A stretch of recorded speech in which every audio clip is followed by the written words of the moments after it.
devenir plus nombreux des sachants, alors c'est sûr qu'on aura beaucoup de trophées pour cette salle-là, pour ce groupe qui est ici dans cette salle. Mais il y a attention aussi. Il faut faire beaucoup attention. La mobilisation communautaire ne consiste pas à se limiter à la sensibilisation. Et on dit de mobiliser, on va dire de sensibiliser, on va faire comment? Et les élections sont déjà arrivées.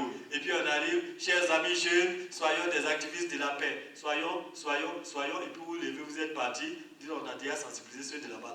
Il reste ceux qui sont de l'autre côté. Et puis le moment venu, on se rend compte que là où vous êtes passé là-même, c'est là que la violence est. Donc il y a problème, ne vous limitez pas à la sensibilisation.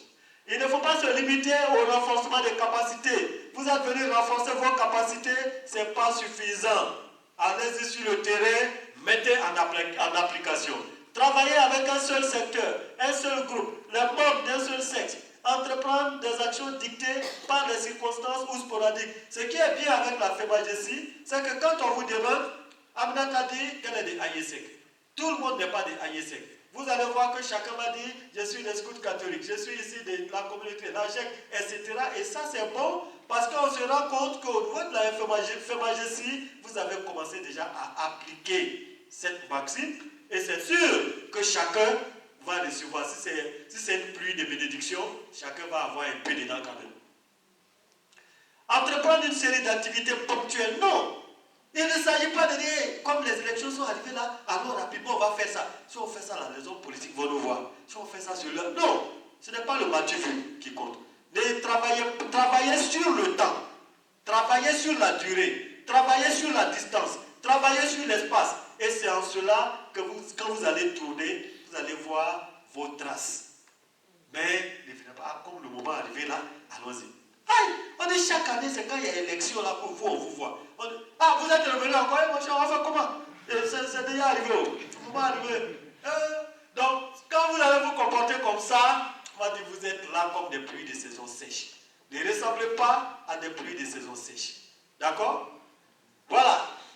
Maintenant, la dernière étape intéressante pour nous, après tout ce bavardage, c'est déjà les différents constats qu'on fait dans l'étape de la mobilisation communautaire. La première étape, c'est l'inaction. Vous arrivez quelque part, vous voyez que les gens sont là, rien ne les intéresse. Ils sont assis là, il n'y a pas d'action, et pourtant, ils sont dans les problèmes. Alors, que se passe-t-il? Les membres de la communauté ne reconnaissent pas la violence comme étant un problème ou comme une question ayant des conséquences graves dans leur existence. On a vu hier avec les révolutionnaires. Les révolutionnaires vous ont dit on s'en fout. Si les politiciens là veulent, ils n'ont qu'à se bouffer le nez. Alors qu'en se bouffant le nez, vous ne pourrez même pas vous développer. Vous ne pourrez rien avoir, vous les révolutionnaires. Ou bien c'est pas ça. Mais ils ont dit nous on s'en fout. Mon ami, je n'ai rien dit, je n'ai pas dit le nom de quelqu'un. Mais voyez-vous, ça c'est l'inaction. Deuxième étape, la prise de conscience. Mais les révolutionnaires, et vous, les Amoisés, à l'image de Aminata qui se débattait comme un beau diable, pour dire non, nous on veut, et vous là, changez, et à force de chanter, la musique qui n'était pas belle au départ, finit par conquérir des cœurs. Et quand le cœur est conquis, ça veut dire que l'humanité gagne.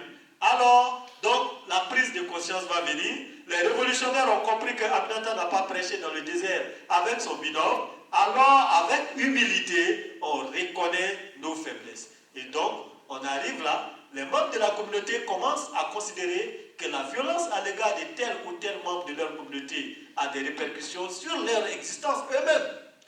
Soit parce qu'elles ont récemment pris conscience de cette violence, soit parce qu'elles ont commencé à reconnaître comme un problème et pas comme une réalité normale de la vie pour les victimes. Parce que vous dites que eux là, c'est comme ça, c'est parce qu'ils veulent gagner là. Mais demain là, ils seront plus là, ils sont à la retraite. Vous-même vous dites qu'ils sont vieux. Et ils sont vieux, ils ne veulent pas quitter.